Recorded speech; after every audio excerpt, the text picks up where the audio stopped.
Bienvenue dans cette vidéo et aujourd'hui on va se concentrer sur le tutoriel pratique numéro 1 qui va être bien entendu les fondations du site web.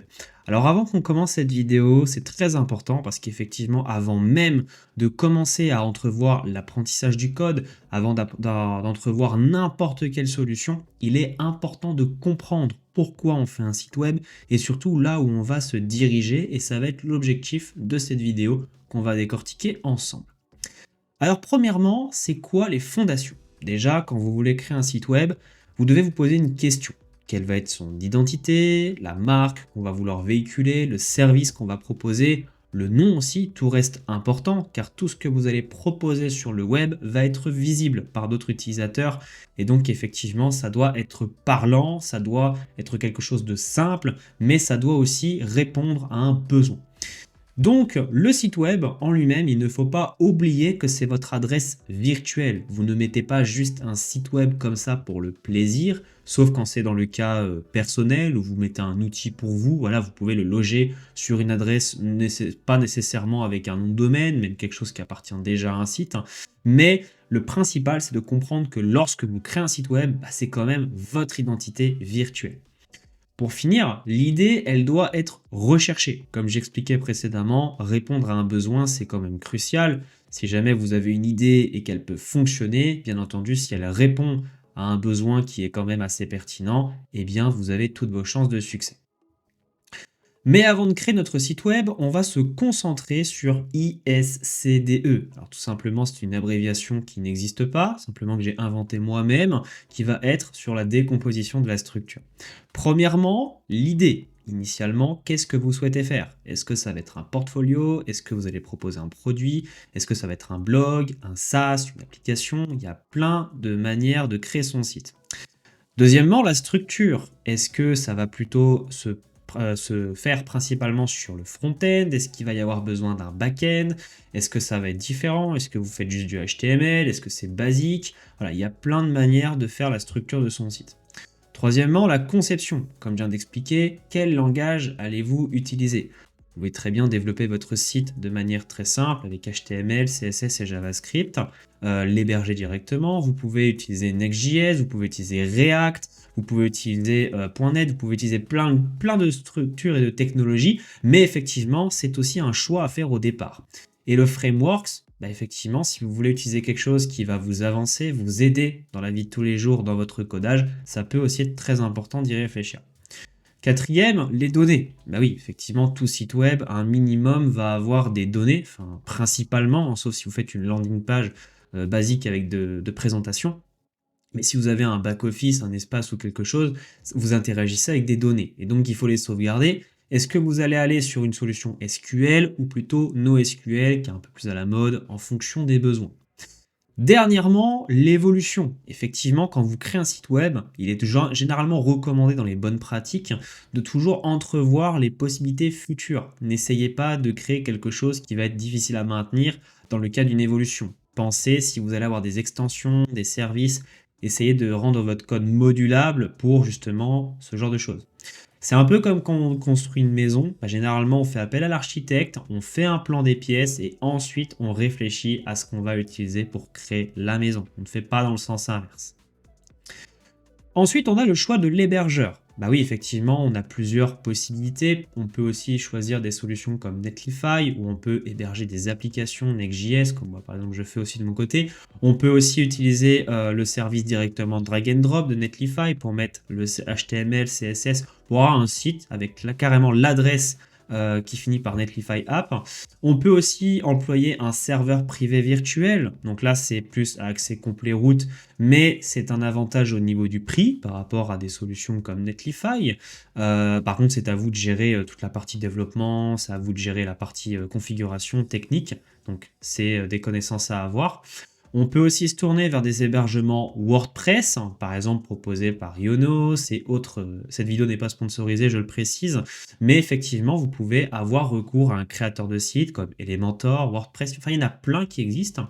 ou alors opter pour la solution finale je n'ai pas le temps, qui est Hostinger plus l'IA qui fait un carton monstre, parce qu'effectivement, oui, aujourd'hui, on est dans une ère où l'utilisateur n'a pas nécessairement envie de toujours apprendre, mais de déployer quelque chose de rapide, surtout si c'est des fois dans le cadre d'une vente relationnelle, vous avez un business physique et vous voulez juste un site web passerelle pour voilà, faire l'interaction avec vos visiteurs, avec vos mentions de contact, tout est possible. Et l'aventure va commencer ici. Bien entendu, comme je le précise, on va reparler des slides précédentes, on a parlé de l'idée. Ce qui veut dire que, initialement, votre idée, vous l'avez pondue, maintenant, il faut rechercher le prospect. Et oui, c'est là que ça va démarrer, parce que votre site web, c'est bien mignon, mais il faut quand même un résultat derrière. On va prendre un exemple que vous lancez un site de vente de chaussures. Bien qu'il soit recommandé quand on démarre de passer par des passerelles qui existent déjà, mais effectivement, il n'est pas impossible de lancer sa propre marque. En dropshipping, ça fonctionne un minimum quand même, mais attention à vos méthodes, restez quand même quelque chose de correct et surtout n'essayez pas d'aller innover n'importe comment. Donc votre première mission, ça va être d'obtenir des visiteurs. Mais comment on va les obtenir, nos visiteurs? Effectivement, il va falloir faire un petit peu de publicité, mais on ne parle pas de publicité Facebook, on ne parle pas de publicité qui ne rapporte pas grand-chose au final à part dépenser de l'argent. La meilleure des publicités, la première, c'est le bouche à oreille. Parce qu'effectivement, vous avez des amis, vous avez de la famille. N'hésitez pas à en parler aux membres de votre famille. N'hésitez pas à partager ce que vous faites. C'est là où vous allez avoir vos premiers visiteurs. Et s'ils sont satisfaits, qu'ils vous soutiennent, alors ils en parleront à d'autres. Parce que tout de suite, aller dépenser de la publicité sur des réseaux sociaux, vous verrez que vous aurez très peu de résultats au départ et ça va vous frustrer. Donc ne commencez pas par cette optique. Pensez déjà au côté audience, parlez-en autour de vous, et là vous verrez que progressivement, vous allez avoir un premier prospect, qui va en avoir un autre, il va dire tiens c'est génial, c'est cool. Et donc ça va permettre justement d'avoir de la visibilité sur la fameuse map qu'on voit ici. Ben, on ne sait pas où vous êtes, et là on va finir par vous trouver, tiens génial, c'est là. Vous allez avoir plein de prospects qui vont vouloir venir ici et découvrir ce que vous faites. Et lorsqu'on a plein de prospects qui viennent sur un site web, eh bien c'est là qu'on commence à avoir des conversions. Attention, vous devez quand même avoir votre produit, qu'il soit suffisamment qualifié et qu'il plaise à vos prospects. Et c'est là qu'on commence à avoir les petites conversions avec les acheteurs. Mais avant tout, on va déjà se pencher sur une chose. Parce que oui, avant de commencer à avoir des prospects, il faut aussi penser à l'optimisation SEO. Alors le SEO, c'est quoi? C'est le Search Engine Optimization, terme anglais, qui permet en fait tout simplement aux moteurs de recherche de trouver votre site. Et oui, vous n'allez pas passer votre temps à le partager autour de vous, à vos amis, etc. L'objectif, c'est d'avoir un référencement naturel pour faire en sorte que votre site puisse être trouvable via les moteurs de recherche lorsqu'on va taper le nom de votre marque, service, etc. ou tout simplement dans les suggestions au fur et à mesure parce que vous correspondez à une section. Et donc comment ça se passe? Eh bien ça va être dans votre code. Bien entendu, si vous utilisez des solutions comme j'expliquais avant, avec un concepteur de site automatisé, que vous faites appel à une IA, vous n'aurez pas le total contrôle sur ce genre de choses, mais par contre, si vous codez vous-même, vous pouvez optimiser tout à 100%.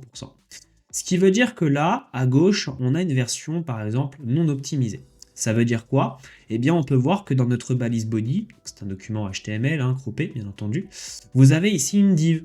Donc une div, c'est tout simplement l'appellation, voilà, on met une div avec un conteneur à l'intérieur, des éléments. On a ici notre titre, H1, donc voilà, ça c'est quand même un minimum de référence, une balise paragraphe, un lien de navigation href, une image avec sa source, mais on peut voir que c'est pas... clairement, au niveau base de données, c'est pas ce qui est foufou pour le référencement. Parce qu'on a juste des divs qui sont là, donc on sait qu'il y a un contenu, mais pas nécessairement, mis à part le texte, c'est pas le plus simple. Alors qu'à droite, on a une version qui est optimisée, et là justement, on va utiliser au maximum ce que propose le langage HTML, peu importe la technologie que vous utilisez. Mais ici, on peut voir qu'on utilise main, donc main pour indiquer justement au robot scroller qui va aller sur le site pour le référencement que c'est le contenu principal. Donc on est en train de lui dire justement qui, quoi, où, structure, sujet, pertinence. C'est à ça que ça sert. Vous devez vous mettre dans la tête du robot, dans la tête de votre client. Je suis en train de faire une recherche. Comment je vais être visible pour lui? Et bien ici, on peut voir qu'on a notre balise main qui va encapsuler le global, donc faire comprendre que c'est notre sujet principal. On a ensuite l'article, donc on comprend qu'il y a un article ici, qu'il y a un titre, bienvenue sur notre site, blablabla, c'est des exemples. Notre paragraphe, notre lien A qui cette fois-ci va avoir un titre, et oui, effectivement, au cas où si jamais les métadonnées c'est important. On a une figure avec l'image bien entendu, une description si jamais par exemple l'image ne charge pas, le fig caption pour mettre la légende, et tout ça, ça va être utilisé par les robots en métadonnées pour justement charger votre site parmi les résultats de recherche.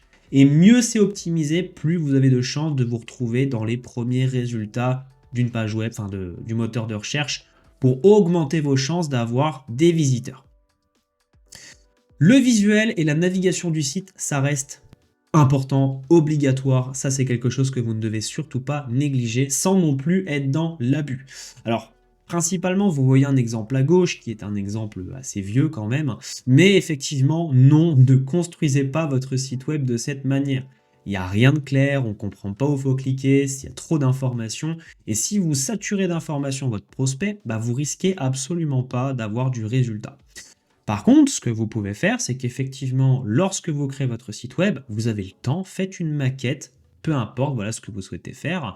Premièrement, commencez par un header avec la navigation. C'est quoi un header? C'est tout simplement le bandeau que vous mettez en haut de votre site. Alors, vous pouvez le faire en barre latérale, header si vous voulez.